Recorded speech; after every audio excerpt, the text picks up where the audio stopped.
Olá, graça e paz a todos. Eu sou o presbítero Mauro Lúcio e hoje estaremos estudando mais uma lição da Escola Bíblica das nossas igrejas. Quero agradecer desde já a todos os amados irmãos e irmãs, professores e professoras da Escola Bíblica Dominical que têm nos apoiado em oração, deixado aí uma palavra amiga, mandado mensagem pelo WhatsApp, que eu sempre coloco no começo do vídeo e ao término do vídeo, e lembrando que esse projeto é um projeto sem fins lucrativos, é um projeto de caráter pessoal e não institucional. É algo que Deus colocou no meu coração para realizar.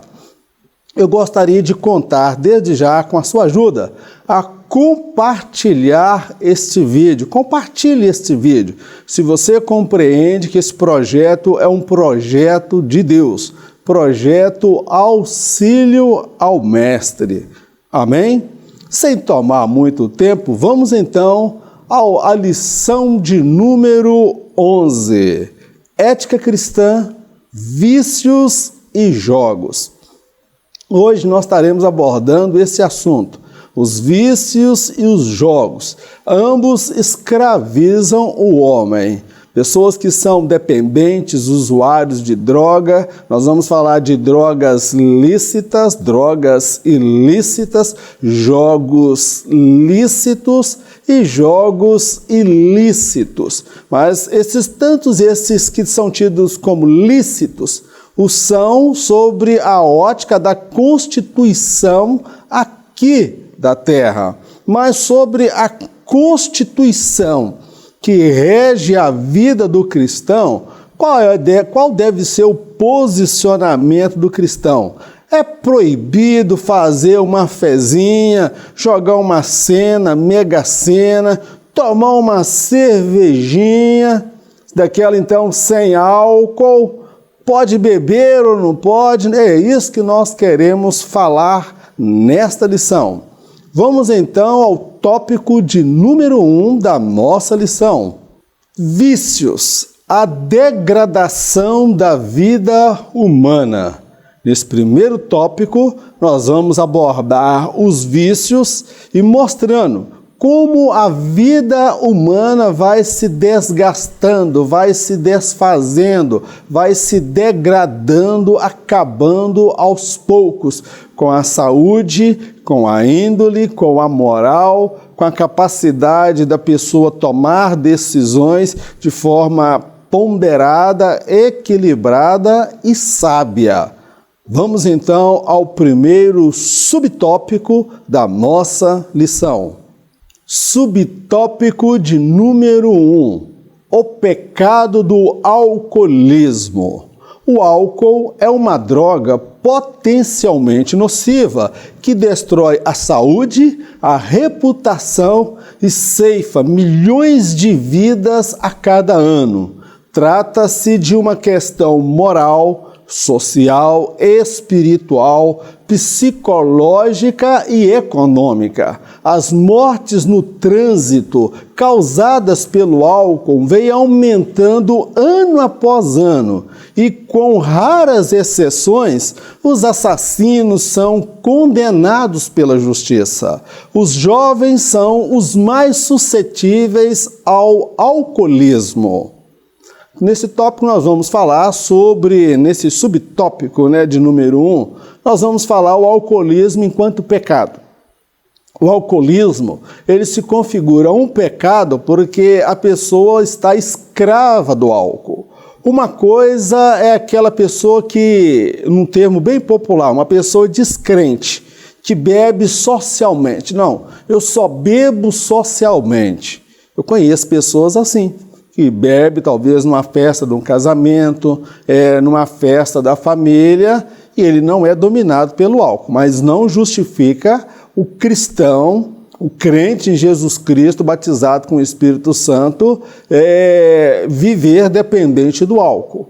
Aqui, o alcoolismo, ele é tratado como uma dependência, alguém que está escravo do álcool. E o álcool, ele é uma droga potencialmente nociva, que destrói a saúde, provocando cirrose, provocando vários problemas na saúde. Se a pessoa tem diabetes, aí potencializa mais ainda. O álcool acaba com a reputação de uma pessoa. Ninguém consegue acreditar numa pessoa dependente de álcool. O álcool, ele ceifa vidas, mata pessoas. Acidentes de veículo, acidentes de trânsito são causados em função do álcool.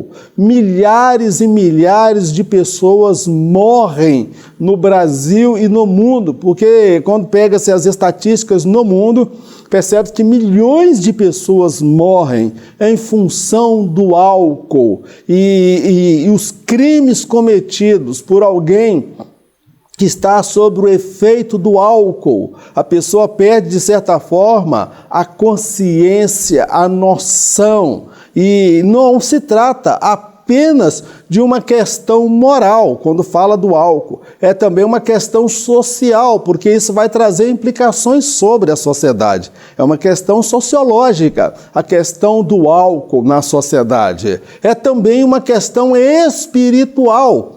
Nós não vamos ser imprudentes de falar que toda pessoa que está bêbada está possessa ou endemoniada, mas o uso do álcool descontrolado, a pessoa quando faz uso do álcool, ela está deixando uma brecha para a ação demoníaca. Por trás da pessoa estar dependente do álcool, há também ali uma escravidão espiritual. É uma questão também psicológica, porque a pessoa fica presa, dependente. Quando não tem, ela entra quase que em desespero, ela dá quase que infarto, quase morre, tenta ao suicídio com a falta da bebida. E é uma questão também econômica, nós vamos abordar essa questão aqui, sobre os desdobramentos do alcoolismo. O alcoolismo, ele se configura em um pecado, porque quem é dependente, usuário de álcool, ele está destruindo o seu próprio corpo. Amém? Vamos prosseguir adiante na nossa lição. Indústria do álcool. O álcool é uma droga nociva liberada pelo governo. O imposto sobre a cachaça é de 81,87%. O vinho é de 54,73%. A cerveja é de 55,6%. As grandes mídias faturam milhões em publicidade. A classe política recebe milhões para barrarem os projetos que inibam o uso do álcool. Os cofres públicos gastam bilhões com tratamentos de doenças decorrentes do vício do álcool e em acidentes envolvendo o consumo de álcool. Então, quero destacar nesse ponto aqui a indústria do álcool. Porque o governo, o álcool, ele é uma droga. Mas é uma droga liberada pelo governo, tido como uma droga lícita. O álcool, ele movimenta bilhões de reais no ano. E nós vamos ver que esta droga, ela é tida como lícita porque ela gera lucros para o governo. A cerveja que é vendida no Brasil, mais da metade do valor dela é imposto que vai para o governo. Então, há aí uma indústria do álcool. Outra questão, as grandes mídias, emissoras de televisão, as mídias, revistas, jornais, rádio, a mídia impressa, na internet, todos os meios de comunicação faturam alto com a publicidade da bebida alcoólica. E a bebida alcoólica no Brasil, aquelas cervejas famosas, que diz que não pode descer quadrada, que é devassa. Olha os nomes, nos nomes, tudo parece que é nome de anjo que caiu de lá do céu e são tudo demônio, parece que é tudo nome de demônio. Essas publicidades usam-se mulheres bonitas, mulheres sensuais, isso para atrair, porque dá aquela sensação de conquista, de poder e de jovialidade. Outra questão envolvendo a indústria do álcool. A classe política lá de Brasília recebe milhões para barrar os projetos que tentam inibir as bebidas alcoólicas no Brasil. O álcool, ele é uma droga, ele precisa ser proibido a venda nele no Brasil. Outra coisa, o governo arrecada muito dinheiro com as bebidas alcoólicas, mas em contrapartida, o INSS gasta muito dinheiro, o SUS, pessoas que adoecem, que vão contrair câncer, cirrose e várias outras doenças decorrentes do alcoolismo. Outro buraco nos cofres públicos, os acidentes que os socorristas, Corpo de Bombeiros, SAMU, esses profissionais custam caro para o governo. Então, seria interessante proibir o álcool como uma droga lícita, porque ele tem um poder de destruição muito grande, mas há todo um jogo de interesse nos bastidores, por trás da indústria do álcool. E eu quero que você compreenda esta realidade. Então, lá em Brasília, tem grupos ali que se mobilizam e movimentam para que esse movimento de barrar as bebidas alcoólicas não vá adiante. Vamos então prosseguir na nossa lição. Subtópico de número 2. A escravidão das drogas. Há dois tipos de drogas, as ilícitas e lícitas. A maconha, cocaína, heroína, crack, LSD e tantas outras são tidas como ilícitas. O cigarro e o álcool são tidos como lícitos, mas têm poder destrutível, terrível. As drogas em geral causam mortes, assassinatos, destruição de famílias e até a falência de uma nação, a qual perde milhões de jovens vitimados pelo crime. Nesse tópico, eu quero destacar o seguinte, a escravidão das drogas. Há dois tipos de drogas no nosso país. As drogas lícitas, aquelas que o governo permite a venda delas, e as drogas ilícitas. Nós vamos observar aí a maconha, a cocaína, a heroína, o crack, o LSD e tantas outras drogas, elas são tidas como drogas ilícitas. E outra característica, o governo não ganha nada com elas. Não é tarifado imposto de traficante, não é tarifado imposto sobre aqueles que produzem a droga. Essas drogas aí, elas são nocivas e mortais, elas matam, elas geram caos na sociedade. Mas em se tratando de drogas lícitas, nós vamos aí deparar com o cigarro e o álcool. Esses dois aí são liberados, e o cigarro e o álcool, ele provoca câncer. É tido como uma droga lícita, porque o governo ganha dinheiro. Tem a indústria do tabagismo também, que ganha milhões ou bilhões de reais no Brasil e no mundo, e existem aqueles representantes lá no Congresso para defender também a indústria tabagista. Outra questão relacionada à droga, os inúmeros homicídios em virtude da dos narcotraficantes, da cocaína, da maconha, da heroína, o LSD, são drogas que nós vemos aí países como os Estados Unidos, que já tentaram resolver a questão do narcotráfico, não consegue, a Colômbia, o México, o Brasil. Nós vemos aí a intervenção militar no Rio de Janeiro, não consegue resolver a questão do narcotráfico. Então, as drogas, ela pode destruir até mesmo o futuro de uma nação, pode arruinar uma nação.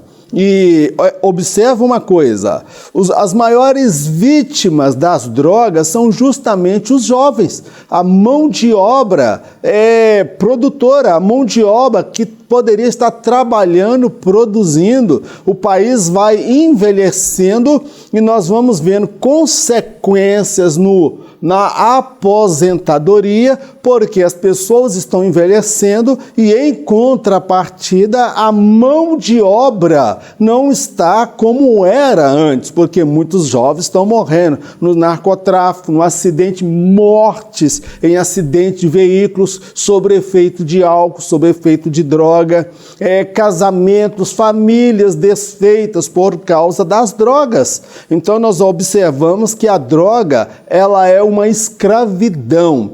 E é por isso que a palavra do Senhor nos afirma: e conhecereis a verdade, e a verdade vos libertará. Então, compreenda, drogas ilícitas são aquelas que são proibidas pelo governo.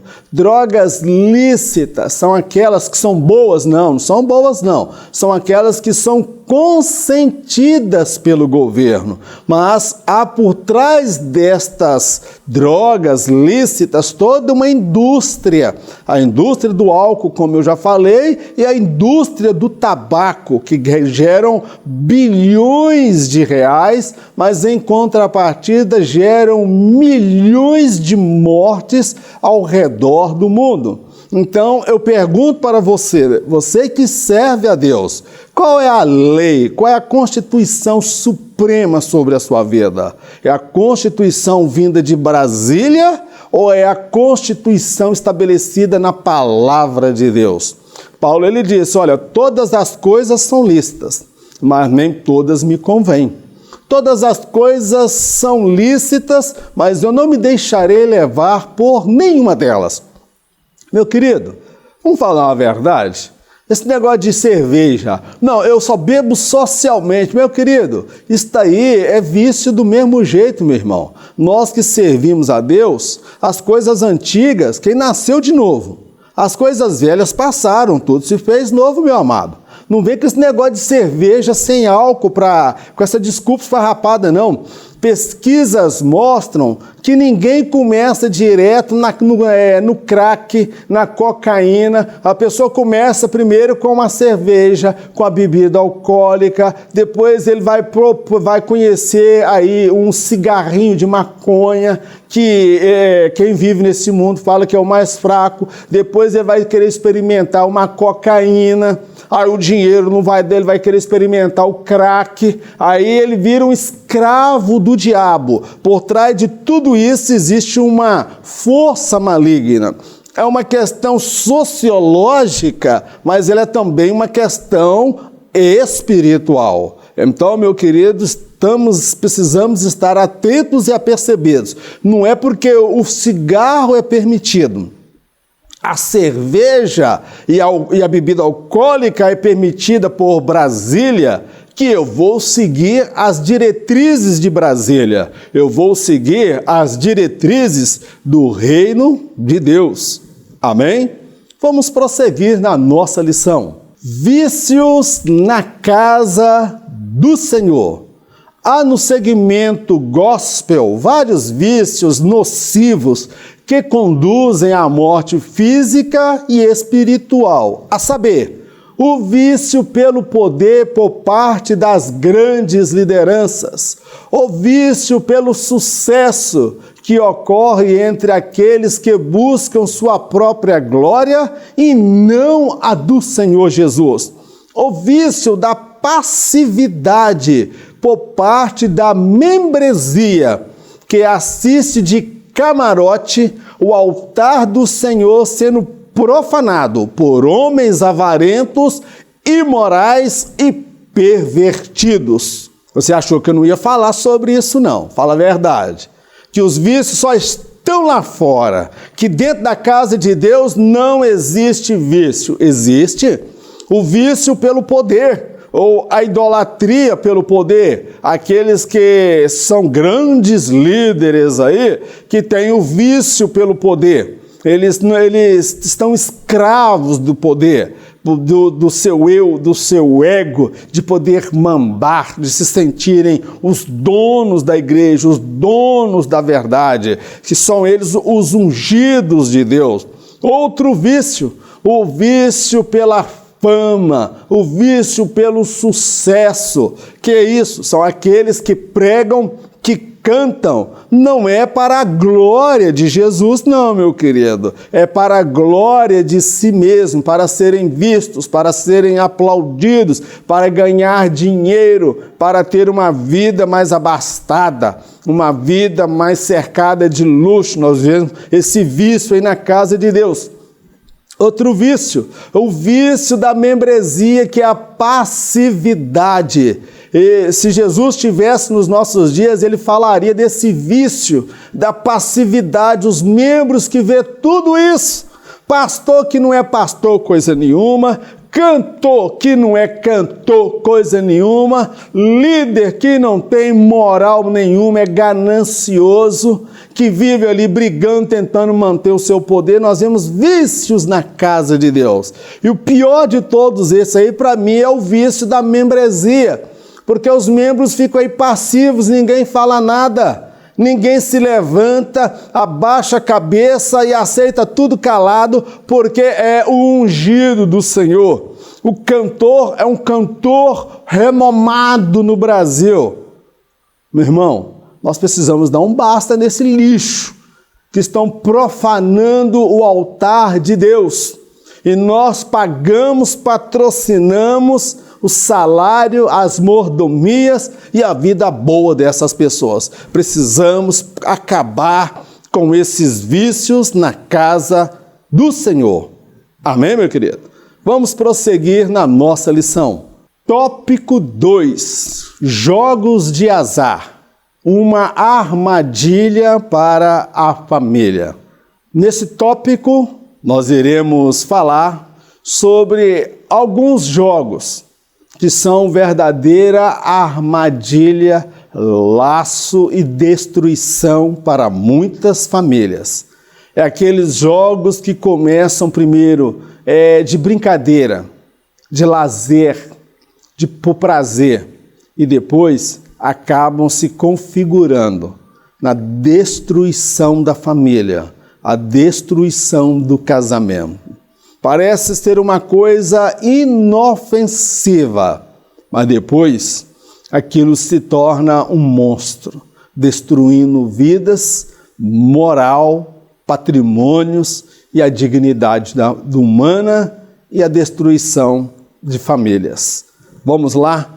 Subtópico de número 1. A ilusão do ganho fácil. A fé na certeza do dinheiro rápido e fácil é o que impulsiona homens e mulheres a depositar a confiança em jogos de azar.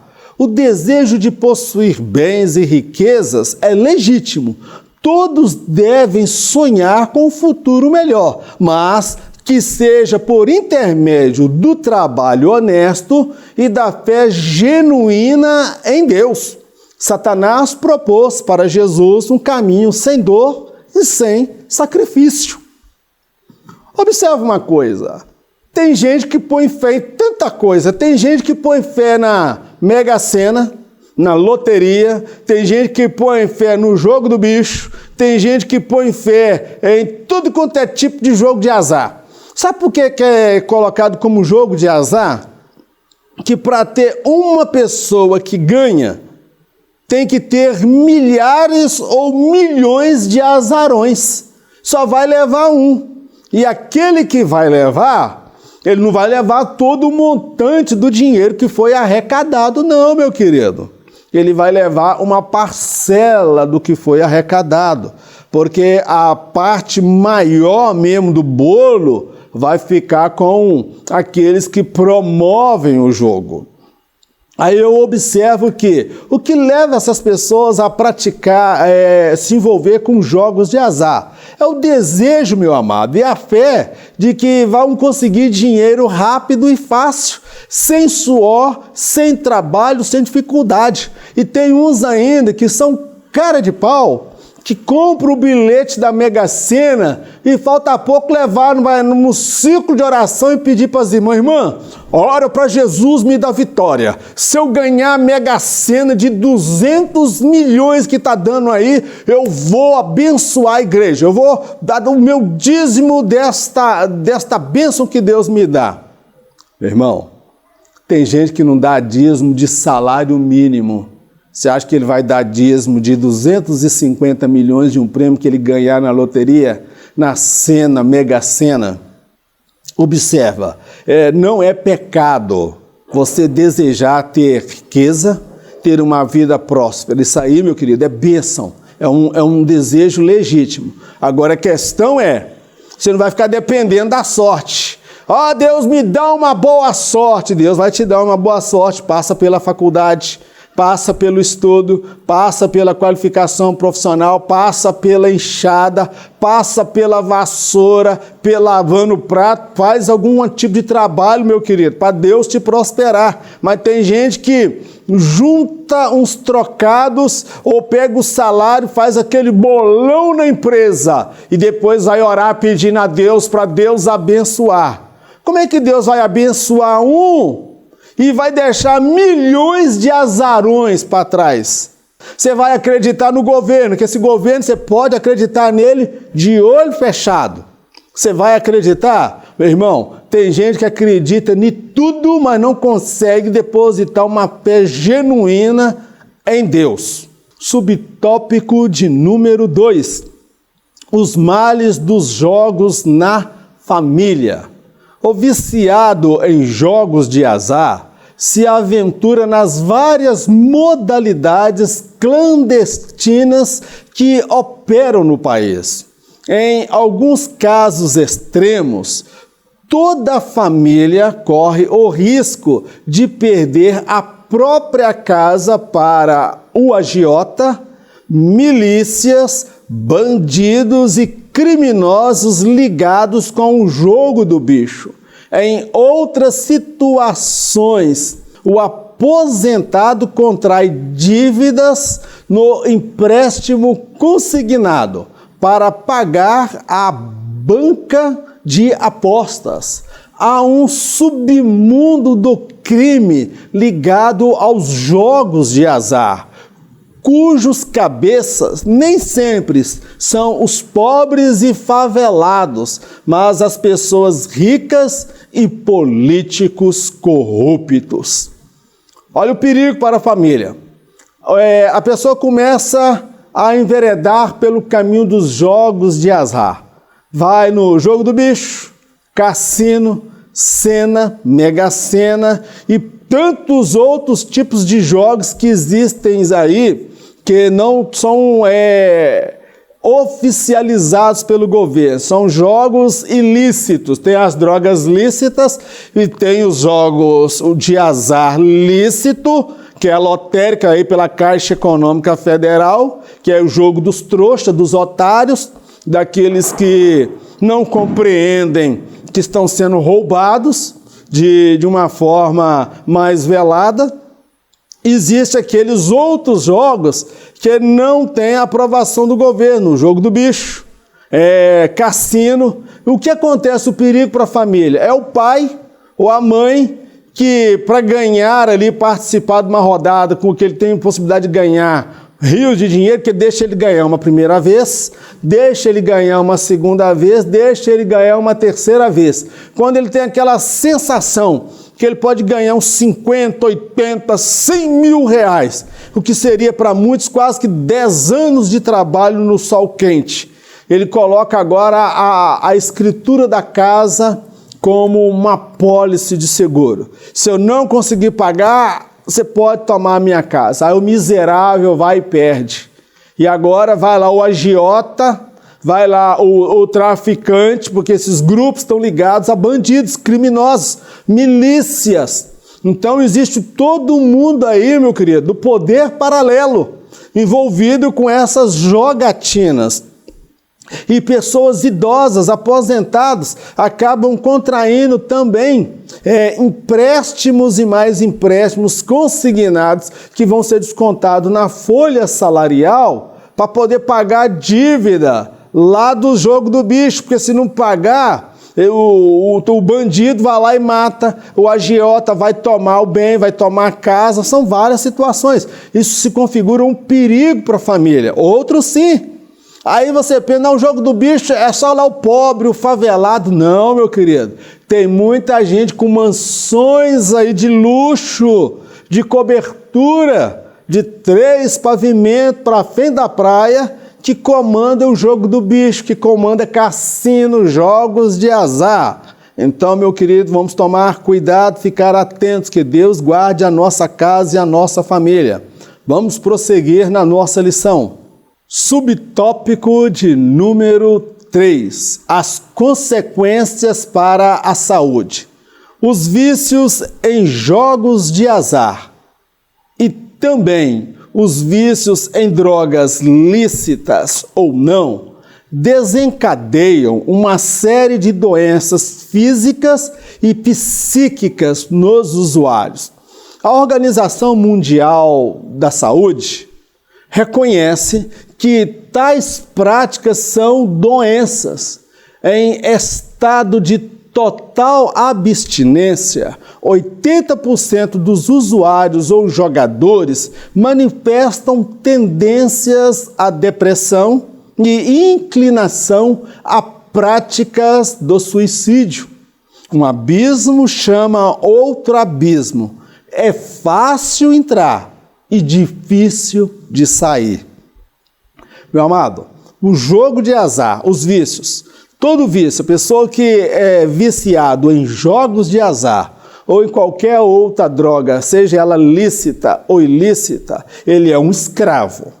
E a Organização Mundial da Saúde, a OMS, Organização Mundial de Saúde, ela reconhece que os jogos de azar e as drogas, as pessoas criam vícios, são dependentes. Isto é uma doença tanto física, com relação à questão do corpo, com relação à bebida, o álcool, o tabaco, a cocaína, a maconha, a heroína, mas também se configura uma doença psicológica, uma doença que mexe com a psique do homem, que mexe com as emoções, e a pessoa, quando ela fica num estado de abstinência, os estudos mostram que 80% dessas pessoas que não tem mais a droga para fumar, para beber, para usar, ou não podem jogar, elas têm tendência a entrar em depressão, tendência suicida, tendência a ser pessoas violentas. Então observa, é um abismo chamando um outro abismo. Então quero dizer, o caminho das drogas, o caminho do vício do álcool, do tabagismo e todos os tipos de vício, é um caminho fácil de entrar e difícil de sair. Mas eu quero apontar, a solução é Cristo. E conhecereis a verdade, e a verdade vos libertará. Amém? Vamos prosseguir na nossa lição. Tópico de número 3. Vivamos uma vida sóbria, honesta e fiel a Deus. Nesse tópico nós vamos destacar sobre a necessidade de viver uma vida sóbria, honesta, que agrada a Deus. Viver longe das drogas, viver longe do álcool, viver longe dos jogos de azar, que a princípio parecem inofensivos. Não tem problema, não tem importância. Esse não tem problema, não tem importância, já levou muita gente para o inferno e vai levar muito crente ainda para o inferno, que não deveria ir para lá, mas vai acabar indo, porque para ele nada tem problema, não tem importância, Deus só quer o coração. Vai brincando com o pecado como fez Sansão, até ele perceber que ele não tinha mais domínio sobre o pecado, mas o pecado dominou Sansão. A bênção da sobriedade. Noé, sobre o efeito do álcool, acabou se expondo ao ridículo. Ló, quando embriagado, se deitou com as duas filhas. Jacó, de tão bêbado, pegou a cunhada na noite de núpcias. Não é só o álcool ou as drogas que interferem na lucidez de uma pessoa quanto à tomada de decisões. A ira, o ódio, a precipitação e ansiedade também interferem neste processo. A bênção da sobriedade, meu irmão, é bênção de Deus a gente estar sóbrio na tomada das decisões. Eu destaquei alguns episódios aí. Noé, ele plantou umas uvas, tomou um vinho, ficou meio doidão, chapadão e caiu peladão lá. Se expôs ao ridículo. O homem, quando sob o efeito do álcool, ele faz papel de palhaço, chacota, vira motivo de zombaria de muita gente. E Ló, quando estava embriagado, meu querido, acabou deitando com as próprias filhas e o que é pior, ele nem se lembrava do episódio, tão bêbado que estava. E Jacó, que pegou a cunhada achando que era a mulher dele, o homem estava tão bêbado, meu querido, para pensar. Jacó estava tão doidão, mas tão doidão que o sogro dele meteu nele bebida, deu nele vinho, por fim ele não estava fazendo mais uso das suas faculdades, a capacidade de discernir o que estava acontecendo. Foi para a noite de núpcias todo bêbado, confundindo crocodilo com cocô de grilo. E chega lá, faz o trabalho, e no outro dia, quando amanhece com enxaqueca sobre o efeito da cachaça, quando ele olha e fala assim, amor da minha vida, aí quando levanta de lá, a irmã que tinha um defeito no olho, o olho era meio zaroio, era meio atravessado, Jacó olhou, que isso? E ele levantou bravo da vida para brigar com o sogro. Como é que o homem deita com uma mulher e não sabe, irmão? É efeito do álcool. Tá vendo?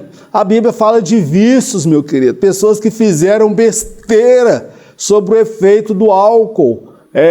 O Salomão, ele dizia que não era bom o rei ser dado ao álcool, porque sobre o efeito do álcool a gente perde a sobriedade e a lucidez. E aqui o comentarista destaca que não é somente o álcool que interfere na capacidade de sobriedade, não. A droga também interfere, mas há outros também que interferem na nossa sobriedade. Por exemplo, decisões tomadas na hora da raiva, uma discussão, marido e mulher. Então a gente tem que ter o pé no chão, porque no momento dessa discussão, você, homem, pode falar alguma coisa para sua esposa que vai ferir a alma dela. E a mulher pode falar algumas coisas relacionadas à vida íntima do casal que vai deixar esse homem ferido, magoado. Tem várias histórias aí, então a gente tem que ter o que? Sobriedade. Sobriedade é o quê? Equilíbrio emocional, temperança, ter lúcido para poder compreender os perigos que envolve algumas tomadas de decisão, algumas palavras que serão proferidas no ímpeto das emoções, no calor da discussão. Aí eu destaco aqui algumas. Não tome decisões em situações de ira. Você pode se arrepender. Em situações de ódio, você pode situar na hora do ódio, tem gente que tem a disposição para matar o outro.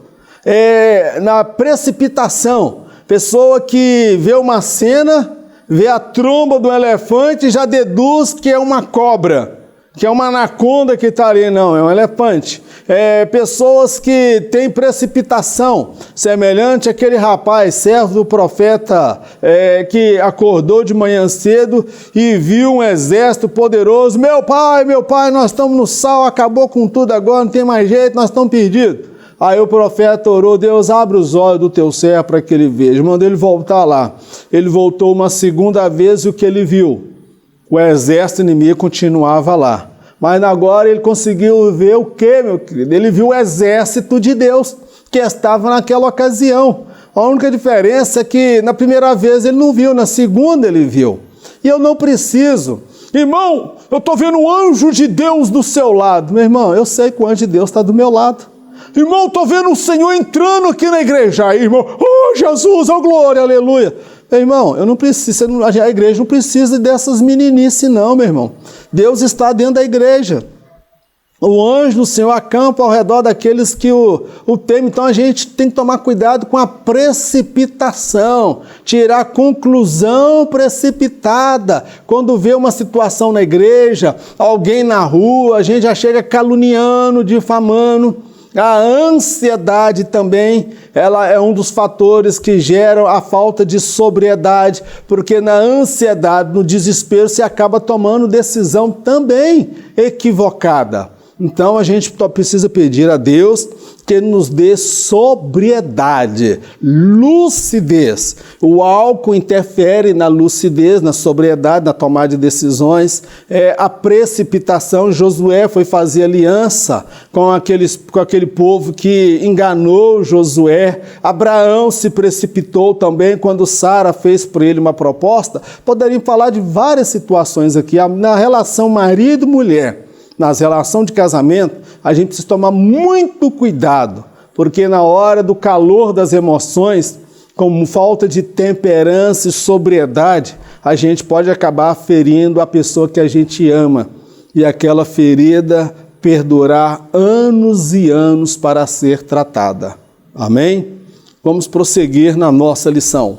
Subtópico de número 2. Honestidade e fidelidade.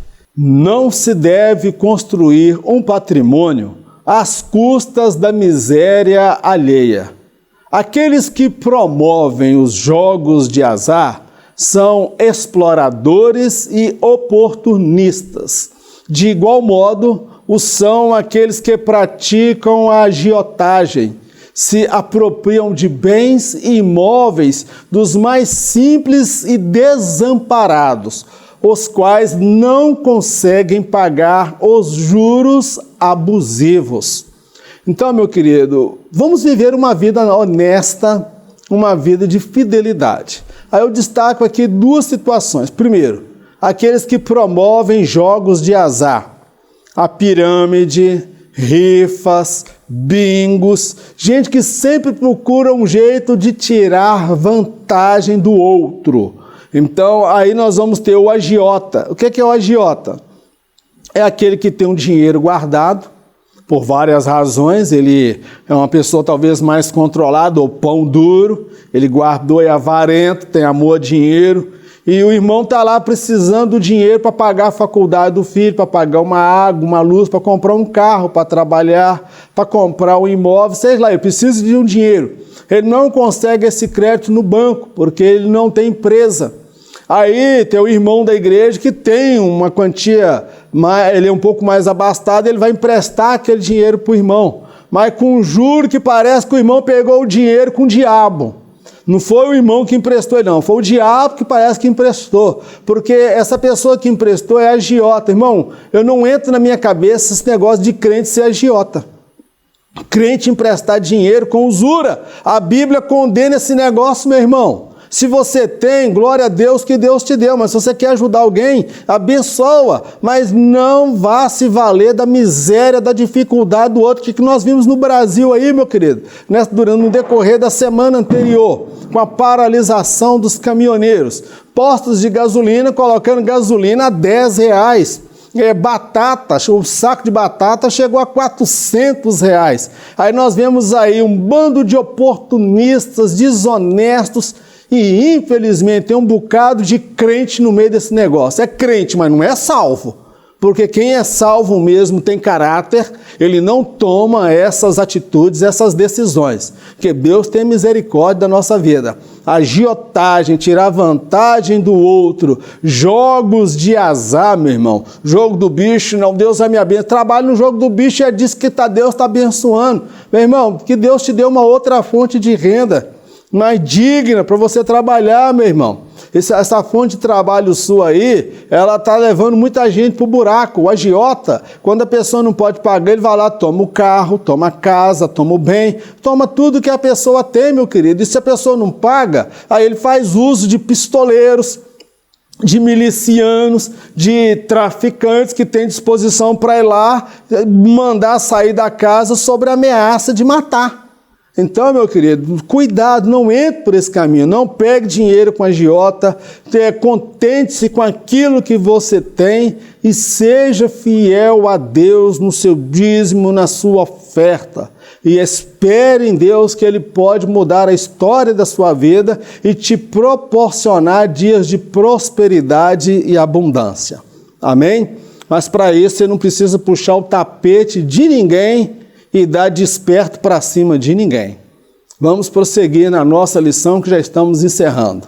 A igreja que não queremos para o Brasil.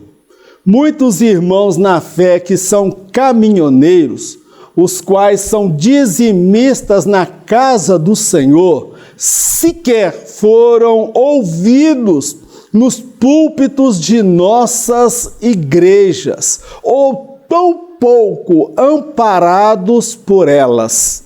Por outro lado, o atual presidente Michel Temer foi recebido no púlpito de uma de nossas igrejas por líderes gananciosos por dinheiros, sucesso e poder. Por esta e muitas outras razões, é possível compreender o êxito que o anticristo terá ao entrar no altar do templo do Senhor durante a grande tribulação. Eu quero fazer aqui, meu amado, um desabafo, um protesto. Quero falar aqui em especial para os irmãos em Cristo da Assembleia de Deus no Brasil.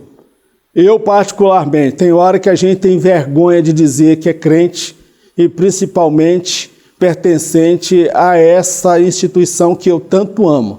Mas nesta semana que passou, eu tive vergonha, porque muitos irmãos nossos, estou falando irmão na fé, eu conheço irmãos nossos, da nossa igreja, que é caminhoneiro, meu irmão, que estava aí lutando, ficou vários dias parado, sendo tratado pelo governo como se fosse vagabundo, como se fosse ladrão, como se fosse bandido, mas os bandidos mesmo estão tudo em Brasília lá, meu querido. Não está nos morros, nas favelas não, quem mais dá prejuízo nesse país estão os investigados lá pela Operação Lava Jato. Esses irmãos, a igreja não se manifestou nem CGADB, nem as convenções locais. Se eu estiver errado, alguém coloca aí, faz um comentário. Pelo menos na minha região aqui de Minas, não houve essa manifestação.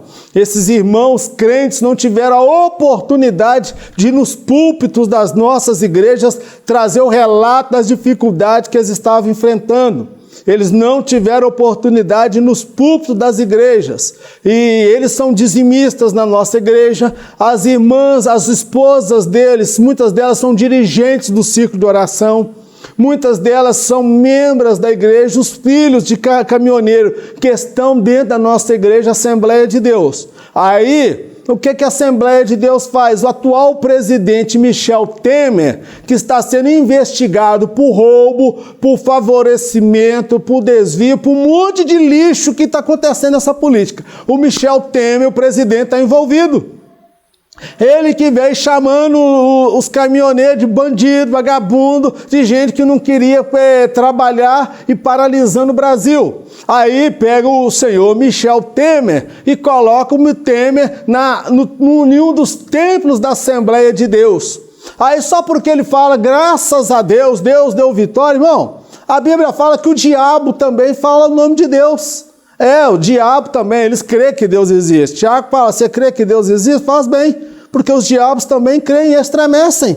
Então, só porque falou o nome de Deus, aí coloca ele lá. Eu não tenho nada contra Michel Temer. Alguns alegam que ele é satanista, que ele é envolvido com alto grau da magia negra. Eu não estou entrando nesse mérito, meu querido. O que eu estou falando é que usaram 2 pesos e 2 medidas. Pega um descrente, para mim não importa se é presidente, se é governador, que autoridade que é, meu querido. O irmão da nossa igreja não pôde ir nas nossas igrejas para dar o testemunho e falar das dificuldades. Mas a gente pega um profano, um imundo e coloca ele lá no altar da igreja para poder falar. Que seja presidente, mas que não precise ir lá no altar para falar não, e tem que ser no nosso meio. Ele já tem a Rede Globo a favor dele, ele tem o SBT, a Record, Bandeirantes, essas emissoras todas, e os nossos irmãos que ficaram parados nas estradas não foram sequer apoiados pela esta instituição chamada Assembleia de Deus, na maioria absoluta desse país, meu querido. Aí a gente pega e dá lugar a um descrente de índole duvidosa e deixa de honrar um servo de Deus. Isso só me leva a compreender, sabe por quê? Porque quando chegar na época da grande tribulação, o anticristo, ele vai conseguir adentrar no templo do Senhor e vai sentar lá e vai querer ser adorado como Deus. Esse exemplo que nós vimos na nossa Assembleia de Deus no Brasil me fez pensar por que o anticristo vai conseguir. Porque vai ter um bocado de puxa-saco, líder bajulador, ganancioso. Meu querido, eu não vou me surpreender se no processo da Lava Jato descobrir que tem um monte de pastor da Assembleia de Deus envolvido com as falcatruas desse governo. Eu não vou ficar surpreso porque que essa liderança nossa é tão omissa para tratar dessas questões de interesse nacional. Mas pega um homem e coloca ele para falar na Assembleia de Deus. Na Assembleia de Deus. E os nossos irmãos legítimos, batizados com o Espírito Santo, tementes a Deus, que a esposa serve a Deus na nossa igreja, não teve a oportunidade, nem sequer foi acolhido. A CGADB não fez nada para esses homens, mas apareceu um magnata, um poderoso, tá esses vira-latas como cães, rastejando atrás de migalha de osso, como cães. Que Deus tenha misericórdia da nossa igreja, que Deus tenha misericórdia do nosso povo. Alguém vai colocar críticas à minha pessoa, que coloque crítica, meu querido. Estou livre, tenho couro de crocodilo, estou acostumado a apanhar, estou acostumado a ser criticado, mas só tem uma coisa: eu não ganho 1 centavo para colocar esses meus vídeos no YouTube. Eu não ganho 1 centavo para colocar os slides de graça para todo mundo usufruir. Eu faço de boa consciência. Falo com o coração aberto aquilo que Deus colocou no meu coração para falar. Essa liderança nossa é uma liderança de homem frouxo, homens covardes, homens avarentos, mais amantes dos seus interesses do que dos interesses do reino de Deus. Eles não nos representam. Precisamos tirar o lixo de Brasília, mas precisamos tirar muito lixo dos púlpitos da nossa igreja, que faz vergonha e nojo na gente. Eu falei nessa aula acerca dos vícios, os vícios consentidos aí, vício do álcool, vício do tabaco, vício das drogas, vários tipos de vício. Falei do vício gospel. O pior dos vícios, meu querido, é o vício da membresia, é o vício da passividade, aqueles membros que ficam passivos, que não fazem nada, que estão lá como ovelhas cegas, surdas, mudas, que vai lá dar o dízimo, dar a oferta e consente com um lixo desse. É vergonhoso. Que desse a oportunidade para o senhor Michel Temer, mas que desse a oportunidade para os nossos irmãos. Isso aí está fazendo acepção de pessoas, fazendo acepção dos nossos irmãos, que dão dízimo na casa de Deus, que patrocina a obra de Deus, que está na estrada, buscando trabalhar, para não chegar na igreja para pedir uma cesta básica para a igreja, que não está dependendo aí de ajuda do governo, de bolsa disso ou bolsa daquilo. Eles querem trabalhar, ter dignidade para levar o sustento para casa, dar o dízimo e a oferta deles. É vergonhoso as imagens e as cenas que nós vimos aí pela televisão. Deu vontade de enfiar a cara no buraco, de tanta vergonha que a gente ficou. Que Deus tenha misericórdia da nossa vida. Que Deus tenha misericórdia do nosso país. Vamos orar. Eterno Deus, nós te agradecemos por mais esta aula, por mais esta oportunidade de aprender da tua palavra. Meu Deus, ensina-nos a viver uma vida longe dos vícios, do álcool, das drogas e de qualquer outro tipo de vício, meu Pai. Guarda os nossos familiares, a nossa casa. Talvez estou orando nesse momento para uma mãe que clama pelo filho, que é escravo do álcool, que é escravo da droga, que é escravo do vício dos jogos de azar. Liberta o teu povo, transforma o teu povo, prepara a tua igreja, transforma essa liderança, ou então o Senhor arranca esta e põe homens verdadeiros para liderar esse rebanho, esta igreja. Toma os rumos desta nação, meu Pai. O futuro dessa nação está incerto aos nossos olhos, mas aos olhos do Senhor nada foge ao teu controle. Nós abençoamos cada igreja, cada irmão, cada professor, cada professora da escola, cada aluno da escola dominical. Ponha, meu Deus, a tua bênção. Abençoa os caminhoneiros, ó Pai. Servos teus, dizimistas, que têm esposa, que têm filhos, que têm, meu Deus, contas a pagar e que precisam da providência e do socorro do Senhor. Entra com a providência, toma esta nação nas tuas mãos. Meu Deus, nós te oramos agradecidos no nome de Jesus. Amém. Que o grande amor de Deus, a graça do nosso Senhor e Salvador Jesus Cristo, as doces consolações do Espírito Santo de Deus, seja com todo o povo de Deus, não somente hoje, mas para todos sempre, em nome de Jesus. Amém. Que Deus abençoe a sua vida, a sua família, o seu casamento, a sua vida espiritual, em nome de Jesus. E semana que vem, eu não lhe dou a certeza que eu estarei aqui para ministrar a próxima lição. Porque em caso de arrebatamento, eu não estarei aqui, eu tenho certeza disso.